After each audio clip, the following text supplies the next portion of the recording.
Hello. कैसे हैं आप सब लोग। तो जो पहली एक्सरसाइज थी वो कंप्लीट है और आप वीडियो पे देख सकते हैं।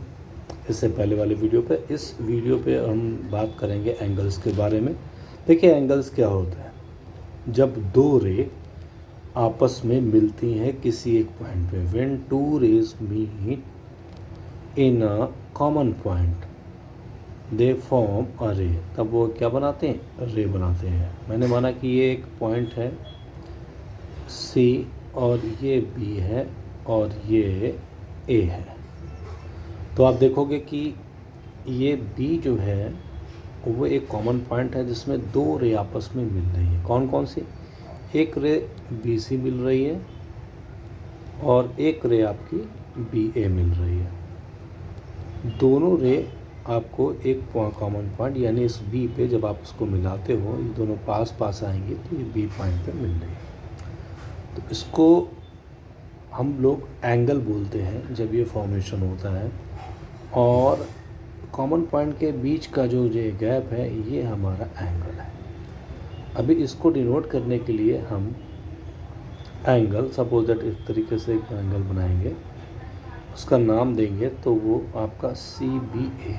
एंगल कौन सा है? सी बी ए। दो चीज़ें समझनी होंगी, एंगल ये सी बी ए है और अगर आप एंगल ए बी सी लेंगे तो ये आउटर एंगल होगा, बाहर का एंगल होगा, रिफ्लेक्सिव एंगल होगा। ठीक है, तो चलिए देखते हैं आगे कि an angle is form by two rays having common starting point. Here is an angle form by B D. एक बी डी रे है दोस्तों ये वाली, और एक आपकी बी ई रे है। दोनों एक कॉमन पॉइंट्स पे मिल रहे हैं विच इज़ कॉल्ड वर्टेक्स। इस कॉमन पॉइंट को वर्टेक्स बोलते हैं। इन रेस को आर्म बोलते हैं। Okay, how can we name the angles? We can simply use the vertex and say that's angle B. हम लोग सिंपली केवल वर्टेक्स को भी डिनोट कर सकते हैं कि this is what, angle B. ये एंगल बी है। ओके, आगे देखेंगे।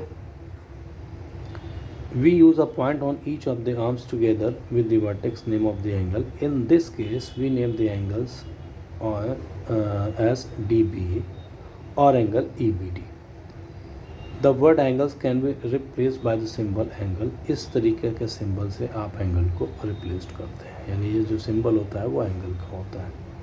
अगर आपको कोई एंगल बताना है, ये एक एंगल है बी ए सी, सो आप इसको ऐसे लिखेंगे बी ए सी, या फिर आप इसको ऐसे लिख देंगे सी ए बी। ये जो भी वर्टेक्स होता है जहाँ पे दोनों आर्म्स आपस में मिलती हैं, उसको हम लोग सेंटर पे या बीच पे दोनों अल्फ़ाबेट के लिखते हैं। 3 अल्फ़ाबेट है, ये बीच पे आता है। ठीक है, तो ये एंगल्स है। अब देखिए कुछ पिक्चर्स गिवन है। इसमें विद्या नाम की एक फ़ोटो बनी है एक बच्ची की, और उसको बताया है कि उसने अलग अलग तरीके से बुक्स को फोल्ड किया है। पहले केस में जो उसने फोल्ड थोड़ा सा किया है इस तरीके से, उसने फिर बुक को ज़्यादा ऐसे ओपन कर लिया है, फिर उसने कम्प्लीटली ओपन किया है, फिर पीछे की साइड से बेंड किया है और थोड़ा सा इसको और रोटेट किया, लास्ट में क्लोज़ कर दिया। तो जितने भी आपको अलग अलग यहाँ पे दिख रहे हैं, ये जो डायग्राम आपको दिख रहे हैं, this one this one this one this one, they all represent a particular angles. ये सब एक एंगल्स को ही डिनोट कर रहे हैं। हमारे आसपास में बहुत से ऐसे रियल एग्जांपल्स हैं। यू कैन सी कि वहाँ पे एंगल का रोल है। जैसे जब आप दरवाजे को खोलते हैं या बंद करते हैं तो वॉल और दरवाजे के बीच में जो हिंज लगे होते हैं, कब्जे लगे होते हैं, तो वो क्या करते हैं, उसको होल्ड करते हैं दरवाजे को। तो जब आप हैंडल को खींचते हो तो कभी थोड़ा खोला, थोड़ा ज़्यादा खोला, तो वो आप वॉल से कंपेयर करोगे तो आपको एक एंगल मिल जाएगा। या फिर आप अपने मोबाइल का अगर फ्लिप कवर है तो उसको आप जब ऊपर उठाते हो लाइक अ बुक, तो वहाँ पे भी एंगल आपको देखने को मिलेंगे। आप जब किसी चीज़ को फोल्ड करते हैं, किसी पेज को फोल्ड करते हैं, आप एक ट्रिक कर सकते हैं मेरे साथ साथ। आप एक पेपर लो, उसको बीच से फोल्ड करो, है ना, और झोपड़ी का शेप दो ऐसे, जो या वी शेप दो उल्टा ऐसे, तो ये फॉर्मेशन आपका एंगल है। तो ये एक छोटी सी एक्टिविटी आप कर सकते हैं। एक पेपर लें, उसको बीच से फोल्ड कर लें और वी शेप में उसको ऐसे रख दें, तो आपको ये पार्ट जो होगा एंगल मिल जाएगा। आगे देखते हैं। Which angle is greater. अभी देखो केस 1 और केस 2 में कह रहा कौन सा एंगल बड़ा है, तो इनके दो केस ये है, एक ये है। इस केस में तो इसका बीच का एंगल ये है ना, इस केस में इसके बीच का एंगल ये है। तो आप देखोगे कि यहाँ पे कम गैप है, यहाँ पे ज़्यादा गैप है, दो जो आर्म्स हैं उनके बीच का गैप। तो दिस इज़ व्हाट, केस 2 का एंगल केस 1 के एंगल से ज़्यादा है। यानी अगर हम बात करेंगे एंगल केस 2 ये जो है is greater than angle case 1। Okay, now just as we talk about the size of a line based on length, we also talk about the size of the angles based on its amount of rotation. So the angle in case 2 is greater. Okay, ये जो कि दिख भी रहा था मैंने आपको बताया। अच्छा, एक एंगल और है, ये स्ट्रेट एंगल है, अभी इसके बारे में पढ़ेंगे। दिस इसके जो थर्ड केस है ये 180 डिग्री एंगल बना रहा है, एक स्ट्रेट एंगल है। चलिए आगे देखते हैं। So size of the angles of the amount of rotation turn that is needed about the vertex to move the first ray and the second ray। यहाँ पे ये देखिए ये एंगल है।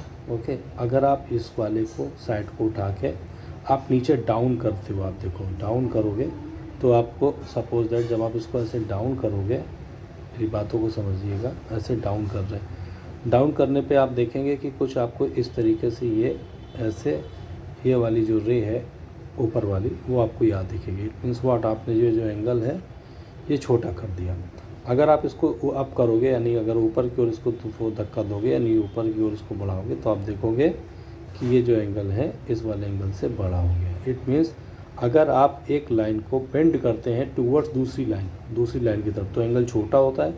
अगर आप अवे फ्रॉम सेकेंड लाइन, अगर आप दूसरी लाइन के से अवे करते हैं, ये देखिए ना ये वाली बेस लाइन है, आप इसकी तरफ अगर करेंगे तो आपको एंगल छोटा फॉर्म में होगा। अगर आप इससे दूर करेंगे, इस लाइन को आप इससे दूर करोगे तो आपको एंगल बड़ा, जितना दूर करते जाओगे उतना बड़ा एंगल मिलेगा। और फाइनली आप ये कर सकते हैं कि इस वाली साइड को आप ऐसे करके पूरा बेंड कर सकते हैं, तो ये पूरा एंगल आपको 180 डिग्री मिल जाएगा। ठीक है, फिर से समझ लेते हैं, ये पूरी एक लाइन है। अगर आप बेस लाइन की तरफ ये वाली लाइन टर्न करोगे यानी कि एंगल आप छोटा कर दोगे। ठीक है, तो अब देखेंगे let's look at the some other example where the angles arise in real life by the rotation turn in a compass और डिवाइडर सबके पास होगा ज्योमेट्री बॉक्स में, ना हो तो एक ज्योमेट्री बॉक्स खरीद के ना और अच्छी क्वालिटी वाला लाइएगा, मेटल वाला, क्योंकि ये प्लास्टिक वाले जो होते हैं, मैं आपको एक एडवाइस दे रहा हूँ, जो प्लास्टिक वाले कंपास होते हैं जिसमें ये निकल जाता है ये वाला नोब इतना, तो वो बेकार होते हैं, वो नहीं यूज़ करना। ठीक है, मेटल के लाना, मजबूत होंगी वो। आगे देखते हैं, तो इसके बीच में अगर आप देखोगे तो ये एक एंगल है, जैसे जैसे आप इधर स्ट्रेच करोगे, इसको इधर स्ट्रेच करोगे तो आप देखोगे कि ये एंगल मिलेगा, और स्ट्रेच करोगे कंपास को तो और बड़ा एंगल मिलेगा, है ना। तो ये इम्पॉर्टेंट था, ये समझ लेंगे। अभी दूसरा एग्जांपल एक सीज़र है, सीज़र पे यहाँ पे एक एंगल बन रहा है, यहाँ पे किसी ऑब्जेक्ट को या कपड़े को या पेज कागज़ को रखोगे, आप जब कट करते हो तो यहाँ से प्रेस करोगे, जब सीजर से प्रेस करोगे तो क्या होगा, एंगल छोटा होगा, एजेस को टच करेगा और एजेस को काटते हुए ये सीजर चली जाएगी। ठीक है, तो ये समझ गए। Let's see there the so many examples of our daily life, जहाँ पे हम देख सकते हैं कि एंगल्स फ्रेम होते हैं। जैसे ये आपका एक एस्पेक्ट है, दिस एंगल, ये एंगल है। जब आपने एक वॉलेट को ऐसे रखा है, इट मीन्स यहाँ पे एंगल है। अगर आप वॉलेट को और फोल्ड कर दोगे तो एंगल छोटा हो जाएगा, है ना। ये आपका स्टेपलर है, तो दिस इज़ व्हाट, एंगल। ये आपका एक ज्योमेट्री बॉक्स है, यहाँ पे ये एंगल बनेगा, ये देखिए ये एंगल बन रहा है। यहाँ पे एक बॉक्स है, इसमें ये एंगल बन रहा है। ऐसे बहुत से एग्जांपल्स हैं और जो आप देख सकते हैं। ठीक है, जहाँ पे आपको एंगल्स दिखेगा। इवन आपके कमरे, जिस कमरे में आप बैठ के वीडियो देख रहे हो, तो आप उसका कोई भी एक वर्टेक्स या जो एज है ना कॉर्नर, वो देखो तो आपको मिलेगा कि इसमें भी एंगल बन रहे हैं और ये एंगल 90 डिग्री के होते हैं। ठीक है, आपकी जो टीवी लगी है, आपको देखो उसका स्क्वायर शेप होगा, सॉरी रेक्टेंगुलर शेप होगा, तो उसके बेस पे भी ये भी एंगल बने होंगे, है ना। तो बहुत सी जगह एंगल्स आपको दिखेंगे, जहाँ पे दो साइड आपको आर्म मिल जाए, थोड़े से बेंट हुए, तो उसके बीच में एक एंगल मिलेगा। चलिए, ये क्लियर हो गया। अभी एक ये बाइसिकल दिया, एक एग्जांपल, इस पे एंगल्स बोलेंगे। तो हम देखेंगे कि यहाँ पे 3 लाइन्स है, this one and this one. Okay, तो एंगल देखेंगे तो एक एंगल आएगा BDA, एक एंगल दोस्तों आ जाएगा BDC and one angle is what ADC। ये 3 एंगल्स आपको मिलेंगे। ओके, अभी ये 3 एंगल्स हैं। अगर वर्टेक्स बोलेगा सो D इज़ वर्टेक्स, D वो पॉइंट है जहाँ पे तीनों एंगल्स मिल रहे हैं। ठीक है, आगे देखते हैं। अभी इसमें देखेंगे ये एक एंगल होगा, दिस एंगल, यहाँ पे आपको लाइन मिल जाए ना, ये देखिए, ये सपोज दैट ये एक आपकी लाइन है, थोड़ा इसको छोटा कर लेते हैं, ये और एक लाइन ये मिल रही है, तो ये एक एंगल बन रहा है। ऐसे जब आप इसको मिलाओगे तो यहाँ पे एक ये एंगल मिलेगा। ओके, तो ऐसे आपको एंगल्स मिल सकते हैं, इनको भी देख लो। आगे देखते हैं। यहाँ पे एक आप देखें कि एक ये लैडर है। अभी लैडर पे अगर आपको दिखाते हैं तो देखो ये इसका जो फुट है और ये यहाँ पे एक एंगल मिल रहा है, सिमिलरली ये एंगल मिल रहा है, ये सारे पैरेलल होते हैं, ये एंगल मिल रहा है ना। अब इसके बीच में यहाँ पे देखो ये ऐसे जब हम उसको देखेंगे दोनों तरफ तो यहाँ पे ये आपको एंगल मिल रहा है। इस ब्रिज में दिस एंगल, ये सारे ऐसे एंगल आपको अलग अलग मिलेंगे। ठीक है, और आपको मैं बता दूं, जो भी ब्रिज आप देखते हैं ना ऐसे फ्रेम जो होते हैं मेटल के, तो उनके इस तरीके से एंगल्स होते हैं कि ये सपोर्ट करते हैं कि आप हैवी व्हीकल को अगर इस पर इसको गुजार दो तो दिक्कत नहीं आएगी। तो ये सारी चीज़ें मैथ्स जब है ना अच्छी, तो उसकी वजह से बहुत से साइंटिफिक एक्सपेरिमेंट जो हैं वो हो जाते हैं। अभी आपको और भी मैं बहुत से ऐसे एग्जांपल बताऊं। जो भी आपका घर बना है ना, आप उसके रूम्स देखो, सारे रूम्स का जो साइज़ होगा वो एक एक्यूरेट क्यूब शेप में होगा या फिर क्यूबॉइड शेप में होगा। वहाँ पे जितनी लेंथ होगी इधर उतनी लेंथ इधर भी होगी, है ना। जो फ्लोरिंग इधर होगी वही ऊपर रूफ की तरफ होगी। तो हम देख सकते हैं कि इनके बीच का एंगल क्या होगा, वो भी लगभग इक्वल होगा। सो इन सब में मैथ्स यूज़ हुई है।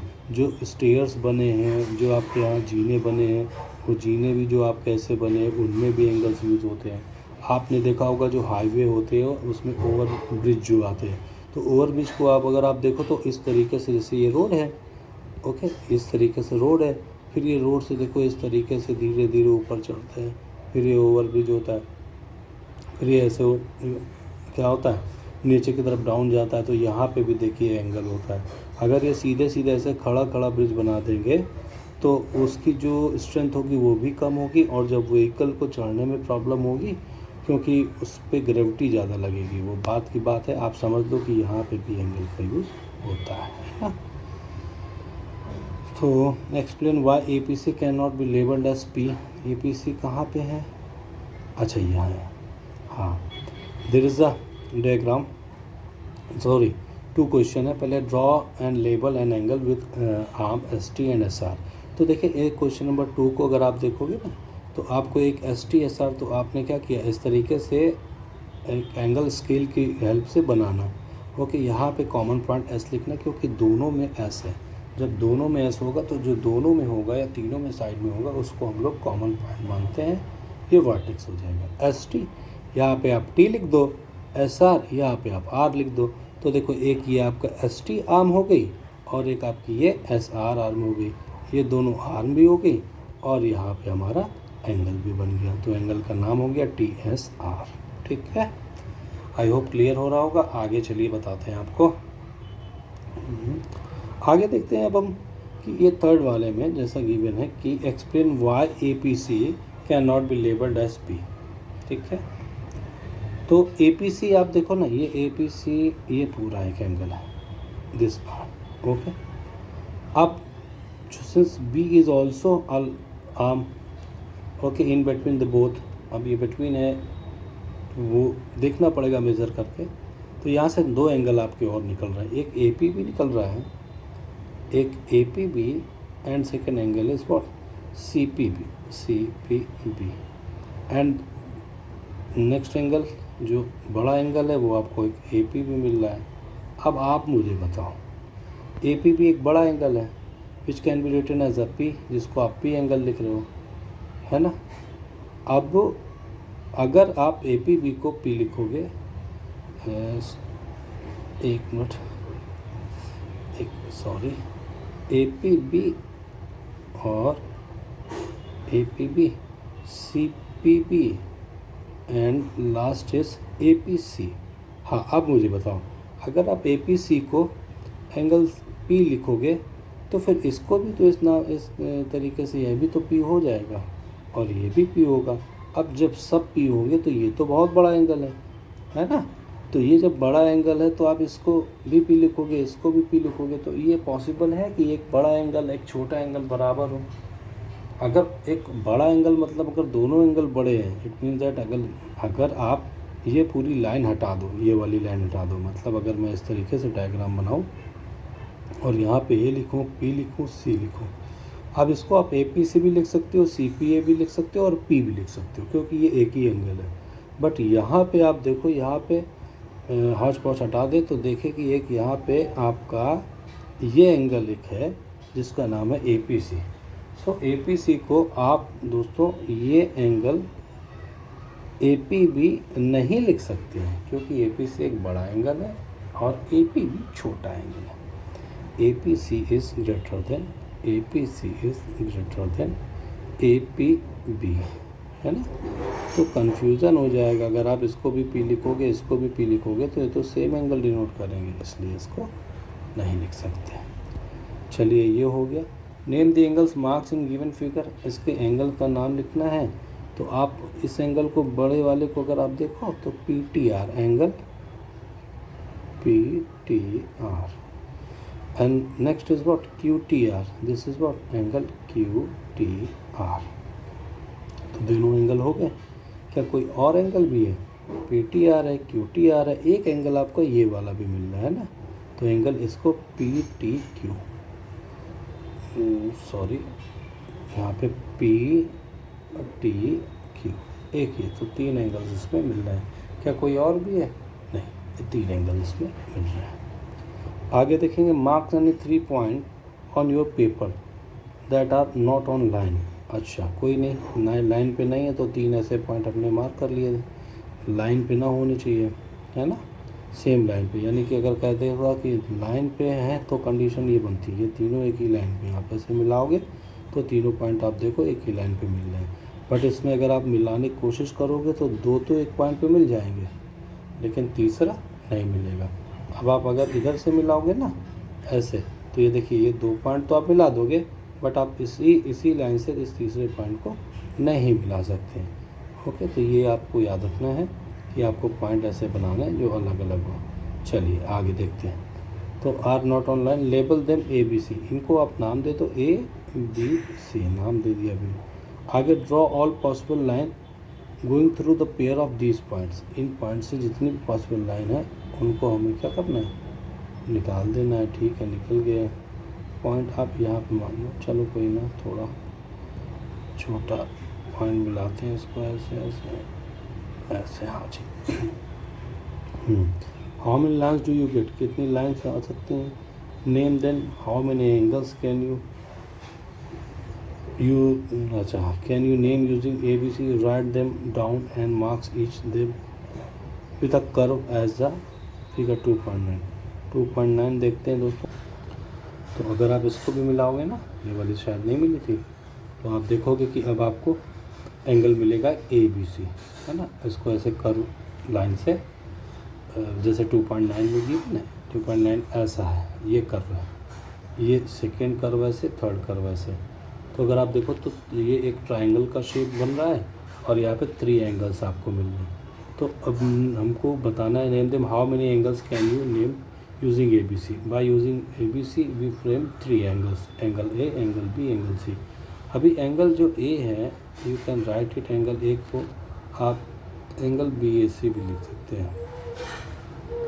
Angle B can be written as angle ABC, और सी ए बी, ए बी सी, इसको बी ए सी लिखा है, आप इसको एंगल सी ए बी भी लिख सकते हैं। Angle C also can written two ways, angle A C B, और एंगल आप इसको बी सी ए ऐसे लिख सकते हैं। तो एंगल्स भी बना दिए। ओके, कर्व से रिप्रेजेंट करना था, कर्व भी बना दिए। हाँ, तो लास्ट क्वेश्चन है, क्वेश्चन नंबर 6 है, इसको भी समझेंगे, देखेंगे इस क्वेश्चन में क्या कह रहा है कि नाउ मार्क्स यानी 4 पॉइंट। अब हमें 4 पॉइंट्स मार्क करने हैं ना, तो 4 पॉइंट आप क्या करो, इसको लेके ऐसे हम 4 पॉइंट्स अभी मार्क कर रहे हैं। थोड़ी सा बड़ा स्पेस ले लें। हाँ जी, तो अगर अपन इस पे देखेंगे तो एक पॉइंट सपोज दैट हमने ये मार्क किया, एक पॉइंट हमने यहाँ कहीं मार्क कर लिया है ना, और एक पॉइंट हमने यहाँ पे मार्क किया, एंड एक पॉइंट यहाँ कहीं पे मार्क कर लिया। अभी इनको हम क्या करेंगे, इनको हम ज्वाइन कर लें। तो ये देखिए, आप ऐसे ज्वाइन कर लो इसको, ठीक है, इधर आप ऐसे ज्वाइन कर लो। सॉरी, ये पॉइंट, वेट, इससे ज्वाइन ये कर लो। अभी एक पॉइंट आप ऐसे ज्वाइन कर लो, इसको भी ऐसे ज्वाइन कर लो, है ना, एंड आप इसको भी ज्वाइन कर लो। तो 4 लाइंस तो ये हो गई, जिन्होंने ए बी सी डी ये आपको नाम देने हैं। ओके,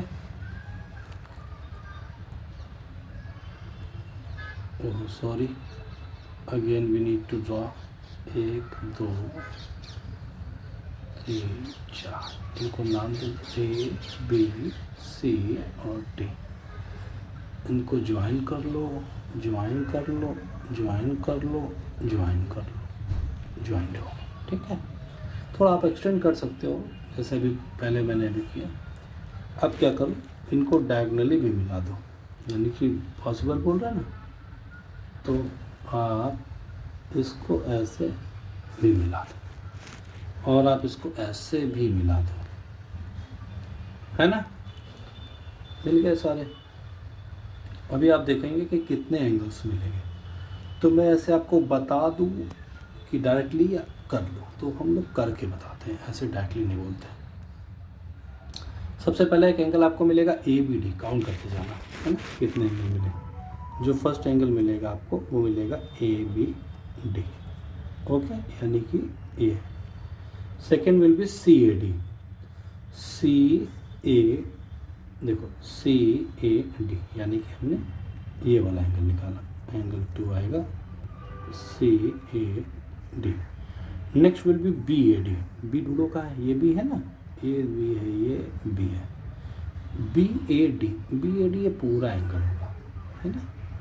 तो third is what, angle B A D. अभी फोर्थ एंगल देखेंगे तो A B D, A B D, A B D तो आई थिंक हमने ऑलरेडी बना लिया है, और ए बी डी हो गया। अभी नेक्स्ट एंगल देखेंगे, ए बी डी पहला ही है, पहला ये हो गया, ये नेक्स्ट एंगल आएगा बी ए सी, दोस्तों ये वाला बी ए सी, ये वाला, है ना। तो fourth is what, angle B A C. तो 4 एंगल होंगे, एक ये हो गया पहला, ये दूसरा, ये तीसरा, ये चौथा, 4 एंगल इतने हो गए, है ना। अब एंगल देखेंगे, angle A B D, angle A B D तो हो गया, angle D B C, D B C ये एंगल। तो 5वां एंगल आपका जो होगा, सॉरी,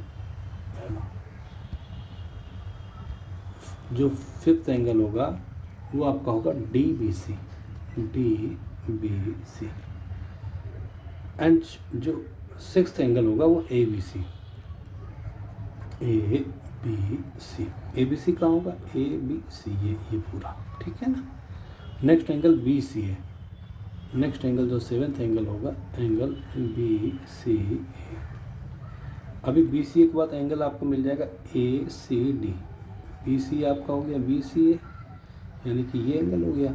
अब ए सी डी यानी ये वाला एंगल हो गया ए सी डी, 8th एंगल होगा आपका angle A C D. Okay, अभी नेक्स्ट एंगल होगा एंगल बी सी डी, यानी 9 नंबर एंगल होगा बी सी डी। अभी 10 एंगल होगा C D B, C D B, 10 angle is what C D B. इनको देखो आपको बनाना भी पड़ेगा, ये छोटे पार्ट हो गए थे। अभी बी सी डी की बात करेंगे तो पूरा एंगल हो गया है ना। अभी सी डी बी की बात करेंगे तो दिस वन। अब इसके बाद एंगल आएगा सी D A, C D A यानी ये पूरा एंगल लेंगे, 11 एंगल हमारा होगा सी डी ए। अभी last angle B D A है, लास्ट एंगल हमारा है B D A, B D A यानी कि ये छोटा वाला ये वाला पार्ट ये लिया। अब ये वाला पोर्शन लेंगे, आप समझो बी डी ए कौन सा होगा, ये एंगल आपका बी डी ए होगा, दिस वन। ओके, तो सी डी ए के बाद लास्ट एंगल जो होगा एंगल 12 जो होगा वो एंगल होगा बी डी ए। अब आप देखो सारे एंगल्स देखेंगे, पहला angle A B D, okay, फिर सी ए डी, फिर बी ए डी, फिर बी ए सी, 4 एंगल ये हो गए, D B C, A B C, B C A C D, ये कितने 4 4 8 हो गए, B C D, C D B, C D A, B D A. Okay, तो total 12 angles इसमें बनेंगे। वाली एक्सरसाइज आपकी कंप्लीट हो गई है ना। अब इसके आगे हम बात करेंगे कंपेयरिंग एंगल्स, तो नेक्स्ट वीडियो में हम इसके बारे में बात करेंगे।